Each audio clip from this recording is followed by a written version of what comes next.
Bon, mais il faut rentrer dans le format de 60 minutes. Oui.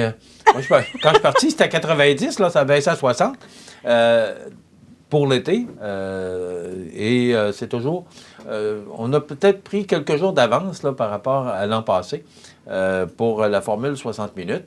Mais ça va être comme ça jusqu'à la fin de l'été. Marie-Ève Lamonde, rebond matin. Bonjour, Michel.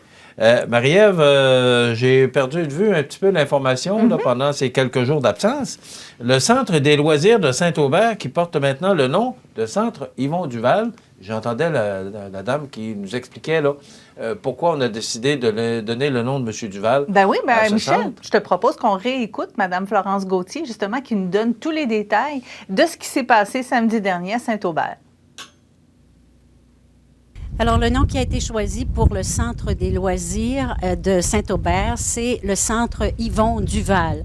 Alors, le conseil municipal a choisi ce nom pour honorer un homme qui a travaillé de nombreuses années pour la municipalité, mais pas seulement ça. Il était un préposé à la patinoire et les gens l'aimaient tellement. Son objectif, m'a dit la famille, c'était d'avoir la plus belle patinoire dans la région. Et moi, je ne l'ai pas connu, là, il est décédé depuis quelques années, mais il semble qu'il avait tellement de succès qu'on venait des municipalités environnantes pour patiner à Saint-Aubert pour pratiquer des sports de glace. Alors voilà pour le centre Yvon Duval. Nous avons exposé à l'intérieur du centre un panneau qui donne les explications avec une photo de M. Duval en avant de sa chère patinoire. Et il a une très belle famille, M. Duval. Il a des enfants, des petits-enfants. Ces gens étaient là avec son épouse, bien sûr, pour le dévoilement du centre Yvon Duval. On est très fiers dans la communauté de pouvoir honorer ainsi une personne qui a été très chère aux gens. Bon, bien, encore une région qui bouge, Saint-Aubert. Moi, je trouve ça le fun de voir, parce qu'il y a beaucoup de projets à Saint-Aubert, entre autres la municipalité qui s'est portée acquéreur de la Caisse il y a quelques mois de ça. Alors, ça bouge, les petites municipalités, oui. Et c'est tout à votre honneur.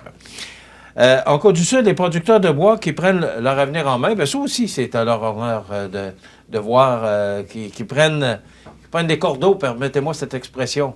Oui, c'est le cas de le dire. Bien, le 30 mai dernier, c'était l'Assemblée générale annuelle pour le syndicat des producteurs de bois de la Côte-du-Sud. C'est au Centre Rousseau à Saint-Jean-Port-Joli. Plus de 200 personnes se sont déplacées. Et là, ce qu'on veut faire, c'est, premièrement, on a fait le point sur l'état d'avancement des pourparlers avec les acheteurs en vue de la signature d'une éventuelle convention sur la mise en marché du boîtillage et déroulage. Un projet de convention qui vise, entre autres, la transparence, l'équité au regard des prix aux producteurs, des prix de référence par produit, longueur et essence, et des prix identiques pour tous. Une formule d'ajustement du prix basée sur l'évolution des marchés. Il y a un sondage qui a été mené auprès des producteurs en novembre 2022 qui révélait qu'il y a plus de 80 des producteurs, Michel, les producteurs forestiers sur le territoire qui étaient d'accord pour que le syndicat des producteurs de bois de la Côte-du-Sud par une agence de vente, négocie avec les usines le prix du bois de sciage pour l'ensemble des producteurs. Et il faut dire qu'on veut contrer les pressions parce qu'on sait qu'il va y avoir beaucoup de pression exercée sur les producteurs forestiers dans les prochains mois. Parmi les facteurs susceptibles d'exercer ces pressions-là sur les producteurs dans les prochaines années, même on dit les données économiques, bien sûr, qui ont été présentées lors de l'Assemblée générale annuelle. On parle de l'achat de bois de sciage La Fontaine par Groupe Lebel. Ça fait en sorte qu'il y a 133 000 mètres cubes de bois auparavant transformés à Sainte-Perpétue qui, là, vont être redirigés vers d'autres usines. Il y a aussi le degré de maturité très avancé de près de 70 des essences résineuses dans la forêt des Appalaches qui pourrait faire doubler la possibilité de coupe. Ça passerait donc de 400 000 à 855 000 mètres cubes. Donc, il y a beaucoup de choses à travailler et là, c'est vraiment le moment de le faire. C'est ce qu'on a compris du côté du syndicat des producteurs de bois de la Côte-du-Sud. Bon, on sait que l'industrie du boîtillage dans notre région est une industrie extrêmement importante qui emploie beaucoup de monde et qui est une activité économique très importante. Donc, les producteurs qui se prennent en main, et vous aussi, c'est tout à votre honneur. Le moulin de la Seigneurie des Aunais qui inaugure de nouvelles installations. Il y a vraiment eu beaucoup d'activités en fin de semaine sur la Côte-du-Sud, entre autres le moulin de la Seigneurie des Aunais. Donc, on a annoncé, on a présenté cet investissement de près de 200 000 $ qui va contribuer à assurer la pérennité du patrimoine matériel et immatériel. financé à 60 par le ministère de l'Agriculture, des Pêcheries et de l'Alimentation du Québec, appuyé par la MRC de Lillet et le Centre d'aide aux entreprises Montmagny-Lillet.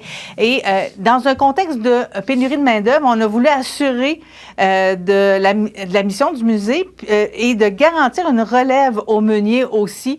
Un investissement qui améliore beaucoup, nous dit-on, les conditions de travail du meunier tout en préservant le volet patrimonial et d'interprétation du moulin. Donc, c'est possible de le voir dès maintenant si vous vous rendez du côté de la Seigneurie des Aulnay.